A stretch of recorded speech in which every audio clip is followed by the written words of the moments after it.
Good afternoon, everyone, and welcome to our media availability with Louisville student athletes Merissah Russell and Olivia Cochran.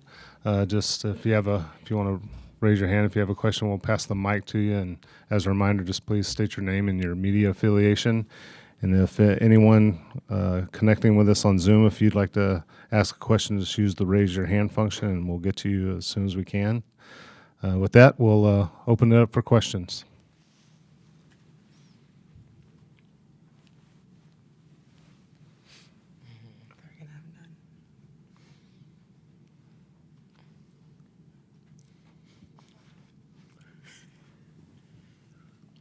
Alexis Cubitt, Louisville Courier Journal. Olivia kind of talked about it a little bit on Sunday, but now that it's official, obviously, you guys will be going against Haley. You came in together.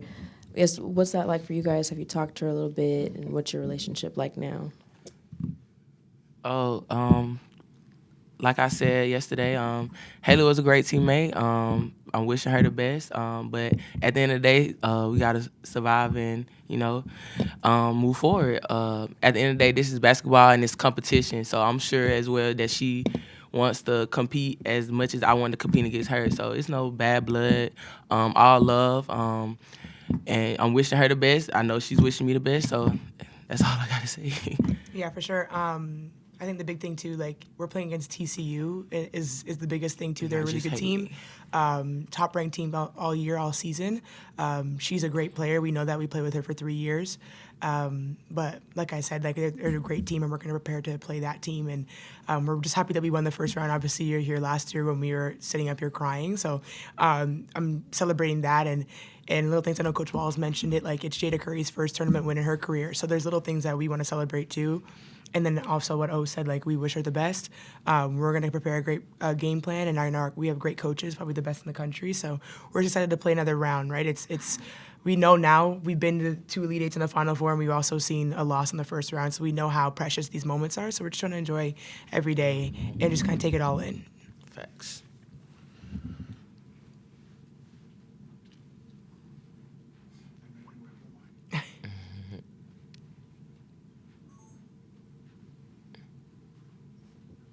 Stephen Hawkins with the Associated Press. I'll kind of ask you, kind of leading off that, like you said, you guys have had a lot of success, and just talk about trying to get back there, but also facing a TCU team, like you said, Haley and a lot of weapons, Sedona and Madison, all that. A team that's trying to get to where you guys have been quite a bit. Talk about just that intrigue in this matchup. Yeah, for sure. I could only really talk about us. Obviously, we're looking at their scout. Like I said, we were really focused on our first game and getting over that hump in Nebraska. So obviously, we focused our kind of our focuses on TCU now. So like I said, our coaches are making a really great game plan. I know we're pretty darn good, and I know we have a lot of weapons in ourselves as well too. A lot of new young blood. Just kind of these girls are going out, and we talked about them all year. All our freshmen, our newbies, our younger players. They're fresh, and they have a lot of skill, and they're very confident. And I'm confident in our team. Obviously TCU is a really good team. But when you go into March, you're kind of solidifying what you have in your unit, and I feel like we can match up against them very well. Also, what Rich said, being mental focused. Like you have to have mental focus. Knowing that we're not gonna have a lot of days to practice on what they're doing and stuff like that. So just having your mind ready and being together and making sure we have each other's back. That's only the main focus. That's how you survive in March.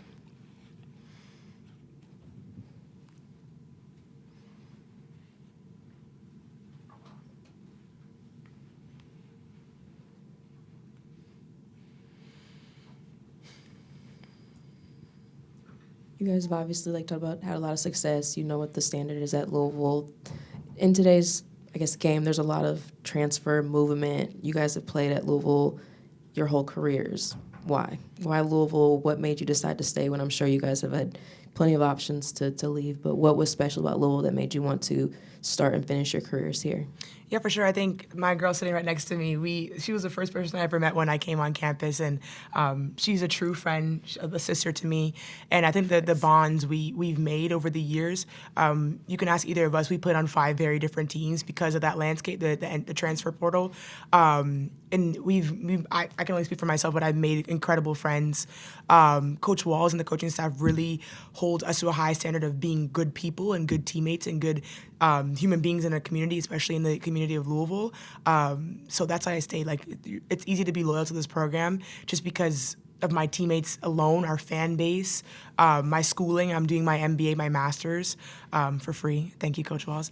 And that's a huge thing as well too, right? I think a lot of these kids, I'm 23 now, I could say kids, a lot of these kids are kind of losing sight on that loyalty aspect and that long term, or kind of sticking out some of the tough times and the good times and roller coaster of what college athletics are or is. And that loyalty really pays off because obviously we're here. And we get to kind of instill what we learned over the years in these new girls, and we're leaving our legacy. And that's kind of a reason why I stayed as well, because it's like I knew I wanted to leave a legacy on this school, and I think we did a pretty good job and are doing a good job at kind of finishing off our career here. Yeah, for me, like Rick said, it was more. I committed to Louisville because, like, the family-based atmosphere that they had, and I'm big on family and loyalty and, you know, just being there for each other, and that's what stood out to me. Like you said, I could have went to any school, but I chose here because, like, that stood out to me. They was very, like, truthful, and, you know, looking into the information about Louisville, like, they have a winning culture, and that's what I wanted to be a part of. Even though, like, we didn't go where we wanted to last year, we still, like, always in the talk. Louisville is always in the talk, and, you know, I love that for us because, like, everybody can say this about us, but we're always flying in March, and, you know, that's why I love Louisville, and that's why I stay here. Louisville is home. First, and then we'll go to Kate. Yep, right here. Merissah, follow up. You were talking about your postgraduate work. What are you getting it in? And do you think, like you said, players are losing focus of loyalty, but do you think in this time and era that a lot of players are kind of losing focus on the education part of this? Yeah, Well, I can really only speak for myself. Obviously, I'm the child of two immigrants that don't really have a post-secondary education. So growing up, it was never an option for me not to get a post-secondary education. And then obviously COVID was not a great time for the world, but it allowed us to have an opportunity to have another year. So my parents are like, well, free master's. So I'm doing my MBA right now, and it's amazing. It's difficult to do this and be a Division I athlete for sure, but it's very doable. But like I said, I can only speak for myself. But there's a lot of things that don't involve money in my pockets that are also really beneficial as being a Division I basketball player, and we might see that kind of disappear now with this new landscape. I obviously don't know all the details and things like that, but I think it'll look very different from the 5 years that me and O were in college as well. But like I said, I'm super grateful to have this opportunity. My parents wouldn't have it any other way, and I'm just really proud of me and O because she's the first in her family with the graduating, and I'm the second in my family. So it's bigger than basketball in this sense, right? Too. Yeah, both of my parents were Division I athletes, and neither one of them graduated. So for me to be the first to do that is awesome. Cause like I said, when I was getting recruited, I know like we wasn't talking about money and NIL and stuff. That wasn't a thing. So I came like to school to win championships and you know the travel and stuff like that. So I wasn't looking for money and stuff like that. But when it came about, I was like, oh, that rings a bell. Yeah, that's nice. But you know, I wasn't focused on that. I grew up. You know, I grew up in a good family, so like money was never a focus for me. It was getting your education and you know my mom like going to school for free, even though it's not free, but you know like you got to work for it. So that was the plan, and that's what I stuck with. But I'm thankful for it. I'm Katie Barnes with ESPN. This is for both of you. It's come up a couple of times about how your last season ended earlier than you wanted it to. I'm wondering what lessons did you learn from that shortened run that you're applying to now as you head into this matchup with TCU? Yeah. Okay. I was about to say, it definitely left a bad taste in our mouth just because that, like Rich said, that could have been our last, game last year. And thank God for COVID. But I think mainly have you heard that before? Not thank God for COVID, but y'all know what I'm saying. Like we got an extra year. So like I'm appreciative of that. Even though things didn't go, we stuck on that. Like we have to get past that. Like we got to get over that hump, and we just kept working for it. We put the freshmen on board. They've been stepping up big time. Just having each other's back and not trying to focus on what we did last year and what we're doing now. You know what I'm saying? Not being stuck on the past. Yeah, for sure. I think that too. When we lost in that first round game, it was obviously a shock. Like I said, we have a standard here at our school, and I think we were the first team in Coach Walz's history to lose in the first round, and we didn't want to make records in that sense. But those things do happen. Unfortunately, it happened to us, and we didn't want to be a part of that. But there's a sense when you're sitting there at home and you're watching 5 other rounds, it's painful. It's terrible, and you have to. Like I sat there and counted. We waited 8 months to get back to the first round, and that's a hard thing to kind of sit with for 8 months and kind of hit reset. But it was motivated for us, and we learned toughness. I think that we lacked a little bit of toughness in that sense.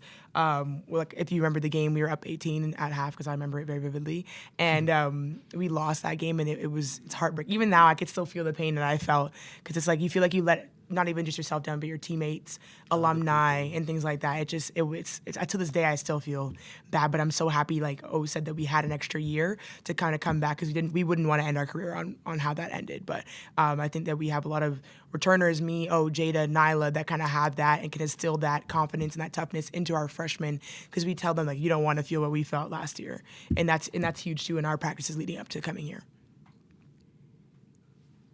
We have time for one more question.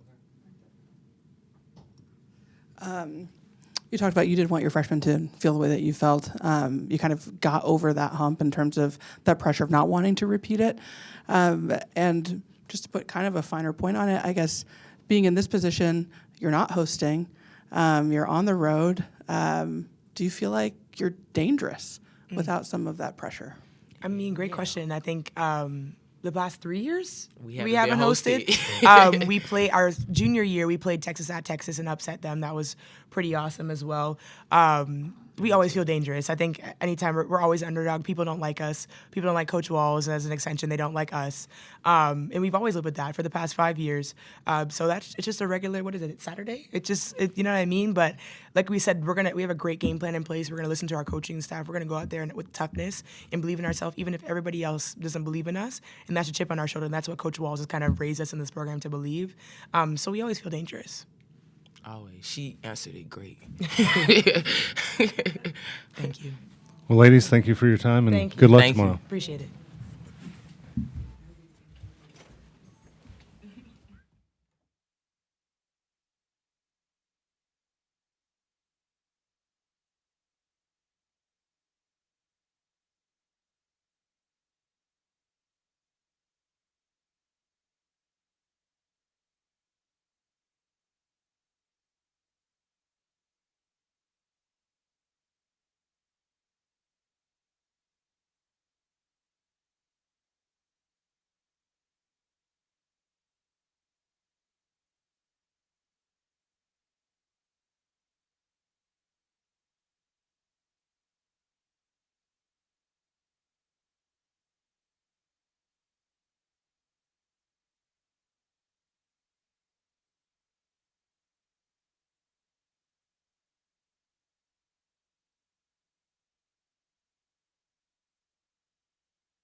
Hey, Coach, how are you doing? Good. Yourself? Good.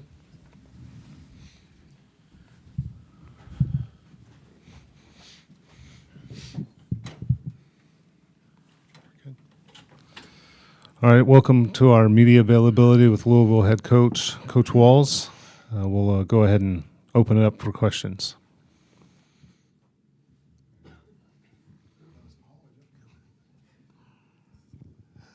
Stephen Hoggins with the AP. We talked a little bit about it last night, but TC, when you look at obviously everything that they've brought in, all the different pieces they put together, just talk about what you've seen as you've watched them on film and now kind of turned your attention to that team. Yeah, they're a very good basketball team. They've got good, really good pieces all over the floor. They shoot the ball well. Obviously, great post play. Guards that can attack. Yeah, it's a really, really good basketball team. We've talked about it a little bit. You know Haley, you know Sedona. You've coached both of them. Just talk about what works so well with those two on the same team. Well, I mean, like, what do you mean? I mean, they're both great players. Like, well, what the hell? I mean, it's not like they've reinvented the game here. You know, it's like, oh, two shitty players we just made great. I mean, they're really good players. They're really good players. And they've got other really good players around them. You know, so one thing about this game, I mean, our Final Four runs, our national championship games, like, it's not one player. You know, Haley's freshman year with us, we had Dana Evans on the team that was a two-time All-American. You know, Liz Dixon in the post, who's still playing professionally. I mean, Kiana Smith, who's still. I mean, I can just give you the whole list of them. So it's not just two kids; it's the whole team. If it's just two, then it's easy to win. You know, but they've got a great complement of players.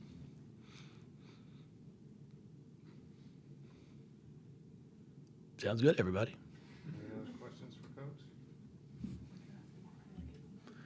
Well, you shouldn't have been late. I mean, what the hell? Are you kidding me? Players and locker. Thank you. Appreciate it. I'll have a question. Unbelievable. Here we go. Ask the know. same one. Well, did you steal my spoiler question? No, All right. no. What's your spoiler one? Well, no. So I'm just curious. You know, you haven't hosted for the last couple of years. One of those you did upset a hosting team. So are you relishing the opportunity to play spoiler here? It's Fort just Worth? next game. It's really the next game. I mean, even when we've played at home, we've had games where, you know, we got beaten the second round game hosting once. So you're not really too concerned about where you're playing. It's the opportunity to play. And that's what makes this time of year so much fun. We're not going into it going, oh, we're trying to upset at somebody. There's 32 teams left, you know, after the games that are being played today. Everybody's good. And it's what I talked to our team about today at film. I'm like, you're not at a point of the season where it's like, okay, this team's bad. You know, there's 32 left. So everybody can play. You've got to play for 40 minutes. You can't afford to have, you know, a 3 or 4 minute lapse in the middle of a game where you forget what you're doing at the defensive end or you don't execute at the offensive end. You can't let one turnover turn into a bad execution on offense, not communicate on defense, and before you know it, it's an 8-0 run. You know, we were fortunate in last night's game because that's what took place starting the fourth. We had talked to our kids after the third going, hey, here's what they like to run, a flare screen, and they ran the exact same play and hit a three. Then we come down the floor. We have bad offensive execution. We don't score, and before you know it, they go on a 10-0 run. And then, you know, in 3.5 minutes, they scored 10. And I think the other three quarters last night, it was maybe 16, 14, and 14. I was like, guys, this is our problem. We'd actually defended extremely well. And then the next 6.5, we give up 4 points. So those are the things you just can't afford to have. And we're fortunate to come out with a win in last night's game. So our kids know that. And it should be a great basketball game tomorrow.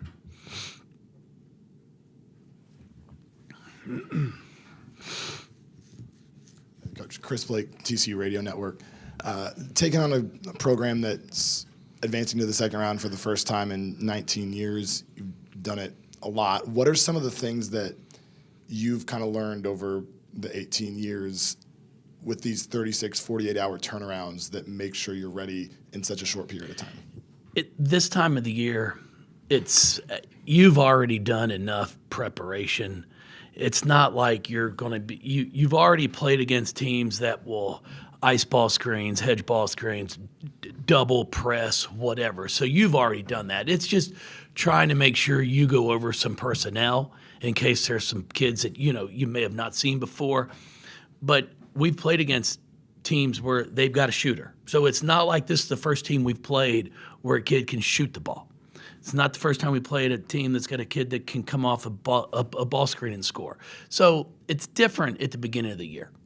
Now it's just a matter of trying to make sure you take care of yourself. We have to make sure we execute on both ends of the floor, make sure, we keep the game at the pace that we want it to be played at. And that's what we talk to our kids about. It's nothing new. I mean, we're not reinventing the game for the game tomorrow.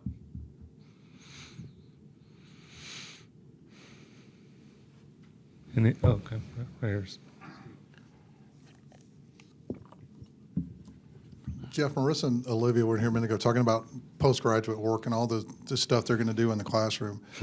In this day and era when so many kids are moving around, and I know that it's got to be hard to keep up your education when you're moving around, your degree path or whatever. What does it say about two girls like that and the girls that stay at one place and continue and take advantage of doing these educational opportunities? Well, I mean, excited for both of them. They'll always have a place to call home. You go 5 years. Academically, all this transferring stuff, I actually think it's got a positive side to it academically, because if you're not eligible, you can't transfer. And the old saying when I was in school, D's get degrees. Oh hell no, D's. You kidding me? You can't transfer if you've got a load of D's. They aren't going to transfer to another school. So I think in some ways, because a kid I might want to transfer, they're actually more focused to make sure they're taking care of business in the classroom. So in 15 years ago, if someone transferred, it was like, oh shit, what's wrong with that kid? Okay, there's an issue. Now it's almost like you sit here and you look at Olivia and Merissah and you're like, what's wrong with those kids? They stayed. But I will say the hard thing about all of this for so many of them is I do worry about what's going to happen when they're finished with basketball and they've got to get a real job. And all of a sudden they have a bad week at that job and they just say, I'm transferring. Well, that ain't how that shit works. Like, you better find a job first. Like, it's not something we're teaching them in some ways, and I talk to my kids about it all the time. I don't want anybody to stay that doesn't want to be here. But if they think you're going to come in and everything's perfect the entire time, you're delirious. You really live in a fantasy world. And the kids that are able to go, okay, I've had a tough week, but how can I change it? Because I promise you, it's what I tell them all the time. I'll ask them before they come. When they decide I'm coming to Louisville to play, I ask them, what do you want? What are your individual goals? Don't give me your team goals. I want to win a championship. It's what every kid says, and I think it's great. But what are your individual goals? Some will say, I want to be a pro. Perfect. Well, we know what it looks like. We've had 17 kids here drafted at Louisville. That's not counting the other places I've worked, the professionals that I'm just here at Louisville. And that's not counting the ones that have gone on to play in Europe. We know what it looks like. Are you sure that's what you want? Because it's not easy. Because that day that you are studying for an exam the night before, and it's a big exam, and you come to practice that day and you're not really focused, that's not acceptable. So I'm going to get on you.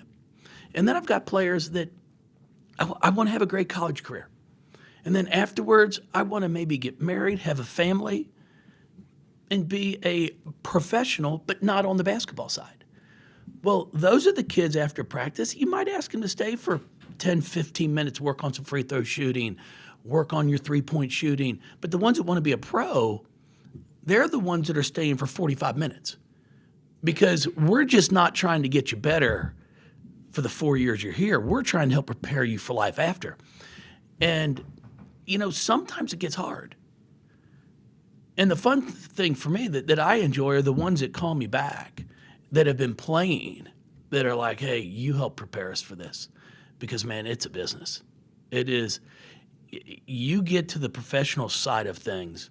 You go over to Europe as a guard, they're expecting you to score the basketball. And when you go over there and you're scoring 6 to 8 points, it is not they call you into the office. And then they call home to try to, hey, we really got to have her do better. They just get you a plane ticket and send you home. And kids are like, oh, shit. I'm like, well, it's reality. We try to prepare you for it. I mean, we had a situation with one of our past players that she was picked up on a team in Europe, put into an apartment with another teammate. She played really well the next night out. The following day, her roommate was packing, and she's like, well, where are you going? And the kid that played for me she came up to me, she goes, well, you took my spot. They cut me. It's the real world. So those are the things that we're trying to help some of them understand. Life's tough, man. There's going to be some tough times. And every once in a while, put your head down, figure out how to fix it, and go from there.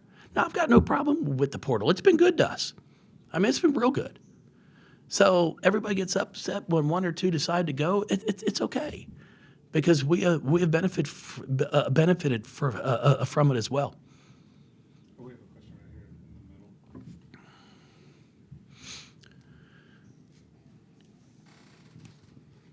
the middle. Alexis Cupid, Louisville Career Journal. Kind of going off the portal, Jeff, obviously you have 8 freshmen. Some have really shined, obviously on a national level. When it comes to player retention, is there concerns about that, or how do you, keep everybody together in this era where it's so easy to, There's no concerns at all. Some will stay, some will go. I mean, we do what we can as coaches and as staff. We give the best environment for them to be successful academically, socially, personally, and basketball. Everybody, a lot of them, I'd say they think coming into college is easy.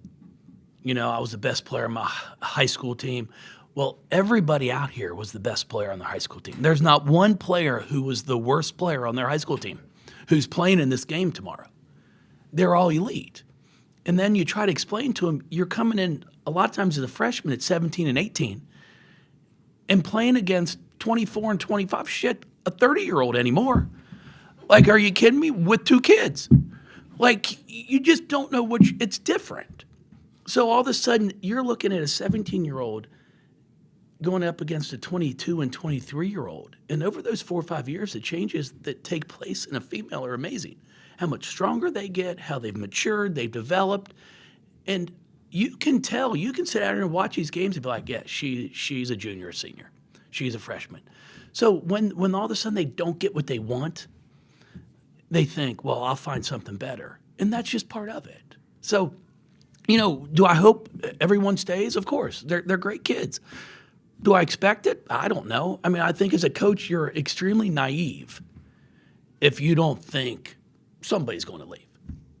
So then, you find out here in the 25th? Is that when the portal opens? Yeah. And then, you sit there, you find out who's going to stay, who's going to go. And then you find out who's left someplace else. And, I'm not even sure why we put names on the back of jerseys anymore because it's not like they stay for long enough sometimes. So I'm not worried about that. We're going to focus on tomorrow's game. And then, if we're fortunate enough to win, we've got next week to prepare. If not, then we'll figure out what's going to happen. Jeff, in your last couple of answers, I heard you speak about thematically things that you value, like resilience and problem solving. Mm-hmm. How do you see those values reflected in the team that you're putting on the floor tomorrow? Well, I think you look at how we started the year at 6-5. We had some games. We had a game against Oklahoma at home where we're up 18 in the first half and lose in the last minute of the game. Overtime game at Kentucky where we lost. But instead of just putting our head between our legs and going, shit, we're done, we just figured out, okay, what do we have to do to get better? And just kept getting better day after day after day. And it's the long game. We weren't just playing the short game. And I think that's why you see us still playing here today, because our freshmen have gotten a lot of experience. Our upperclassmen, we've learned, who excels at what on the basketball court. And when you're out there with as many new ones as we had, you're really trying to get a feel for, okay, where does she like the ball? Where does she like a ball screen set? When are they going to shoot? So that I know when to go and rebound it. And that's the resiliency as we've continued to grow. And we've had some games where some really some great games where we've pulled out at the end. And then we've had some tough ones as well.